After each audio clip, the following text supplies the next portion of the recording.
Kaj drugače je menopavza? Menopavza je zadnja menstruacija v življenju ženske. In seveda njo določimo retrogradno.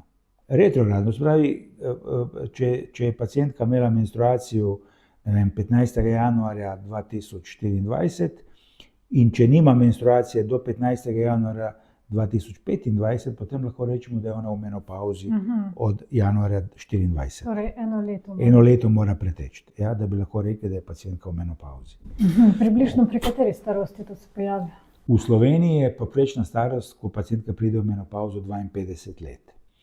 Mi smo delali raziskave